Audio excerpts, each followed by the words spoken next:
this thing called Black Girl Magic. I'm sure you've heard of it. Everybody's talking about it. You are the epitome of it. But I want to ask, because obviously, there's superheroes in the world. If you could have one power, what would you say your superpower is? To get my hair done. To book an appointment. That's an accomplishment. I mean, hey, it's a lot of people you can call, but I know who to call, and they do their job. Now, it's a special time right now. Obviously, you're amongst very beautiful women and sisters camaraderie. Talk about just the feeling you have right now. I'm literally here with my sister, which is very exciting. I've come to this event over the years so many times, and it's always left me feeling so optimistic. This is a safe place to land. It feels like family. So it's so surreal to be honored today. I didn't think I ever would be. I didn't imagine. Experience in raising women who end up on this carpet tonight. So what do you think are some of the attributes that require you to be recognized at an event like this tonight? I think hard work, obviously, just integrity, and just staying grounded. I mean, I think that's really important because you can be the biggest, best talent in the world, but it's a lot of ingredients that goes in to work ethic, being decent to people, treating them like you want to be treated. I think those things are just as important. It's a great thing, man, because sometimes, they go unrecognized, as we all do, and I want to make sure that I'm here to support their nights and those evenings when the lights being shown on them. I was telling someone, we're always in a situation where a lot of times the black men of the culture have always been celebrated, and the women have had to take a back seat. So I'm happy to see that the light's been shining on them, and now that we're sort of there together, let's be supportive of one another, let's not be divisive, and just be there to support each other and just be positive. It's about love, It's such an honor to be able to sit and speak with you. Thank you. As somebody who is really just a trailblazer in a sense. Thank you. So, how have you been feeling when it came to just the receptiveness of the movement that you started, the Me Too movement? Well, black women have always been receptive, and it was black women who elevated my name and made sure that I was heard and seen and inserted into this conversation. And so I feel amazing to be able to celebrate black women. I think it's really humbling that people beyond our community have adopted it and see that there is a body of work that existed before it was a hashtag. And so that's been amazing. So proud to be amongst these amazing women and just to be a part of this. Women that I've looked up to my whole career, women that are changing the world. It's an incredible thing. How are you? Good. We're rolling out.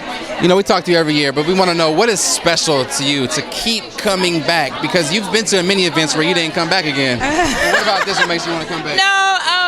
This is amazing to me. This is an amazing event to me every year. The more I'm expanding my brand, the more I'm working and moving into TV.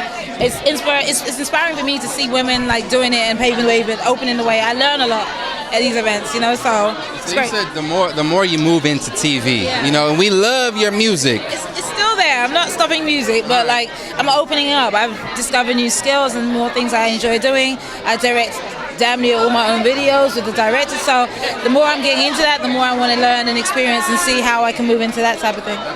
I'm so excited. I'm Senegalese, so I'm African. And when I was a little kid, my father used to dress me in this, and I was made fun of. And I was called all sorts of African booty scratchers. My name is always made fun of because my name is Gabare Malinga Sidibe. And people call me Gabby because they just refuse to learn how to speak. So it wasn't cool to be African when I was a kid. And I've been wearing African print for 2 years now, 2 or 3 years I went back to. But it feels really, really good to be embraced in this way because I remember when it wasn't so popular. Look at you now. But also look at the country, look at black people now. Now we want to see ourselves. We always have, but now we accept who we actually are without this Eurocentric ideal of beauty. Since you've come into the industry initially, there wasn't always events like this. Matter of fact, this just kind of started happening. How would you describe this moment now, given what you've seen over the years? Well, it's exciting. We never had a black film out, or the notoriety going of other people of color. So it's very exciting, and I love the fact that you can market yourself now. You don't have to depend on another entity and it's beautiful. And our people are doing a lot. We can be proud, but there's a lot more to do, and we just need to push some doors open, get people in decision-making positions. But we've gone a long way. For sure. If you could tell something to future generations about work ethic and staying true to what you believe in and staying true to the craft of working, what would you say to people who are coming up behind you when it comes to putting in that work? The first thing I say is Obama couldn't do it all. We have to do it. Everything is competition. And work with your passion. It's not about making the money. The money will come if you're giving something, a service or something that's needed. But love what you do and have quality and be on time. Be consistent. And it's hard to get things started, so you've got to have a work plan. And if you fall down, come on back up, because nothing is easy. Expect hard work. Yeah, this is so exciting because Tiffany Haddish is on a crazy ride all the way to the top. She's breaking ceilings by being the first female comedian, black comedian on Saturday Night Live, and her commercial for Groupon and all the things that happened to her. And I just finished working with her on the Carmichael Show. Her and Lil Rel, they're shooting to the top. So I'm so excited for them.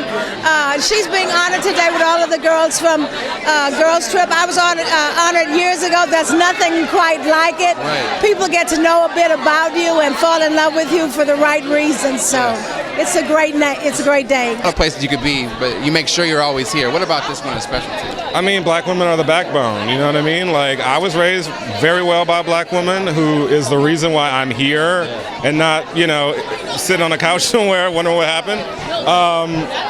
Without my best friend Lena, I would have never made Dear White People. Without my black female producers, I wouldn't have made Dear White People. Without my black female showrunner, I wouldn't be able to do the show. So to be here as a guest, to support the sisters, man, it means so much. Because black women, they are denigrated in ways really subtle and in ways really direct. And so these moments where we can lift them up and let little girls know you're the bomb too, you're gonna do amazing things, and on a personal level to celebrate my friends, I would be hurt if I wasn't here. I would be watching this girl I support you from afar. Hanging on the shoulder of a lot of the past actors and actresses who have come before you. How excited are you to know that you're alive right now during a time when there really has never been as many opportunities to self-create? Yeah, that's the thing, is there's never been a lack of talent. There's just been a lack of opportunity. And I think what we're seeing now is gatekeepers are waking up, and also gatekeepers are changing. And so there's just more room for all of us. And that's incredible. It really is. Are you ever going to consider directing? Yes, I deeply consider it. I mean, you're so well spoken, and as a lot of actors and actresses are, but there's something very passionate about what you say, and the words that you use to describe the roles. So you change the narrative. You don't want to be called a powerful actress, but makes it more so this is a role that's written well for a woman. So when it comes to the conversation that you're having in these meetings, has there been anything that has stood out to you where you've kind of had to check them in the corporate stand? Oh, totally. But I've also been really lucky to work with filmmakers like Ryan Coogler that say, "Yo, help me! I want my female character to feel like a real woman, not an imitation of one." So and I'm really best friends. Oh my God! Yes, beautiful. How are you? Hi, how are you? Good to see you too. So how proud are you night.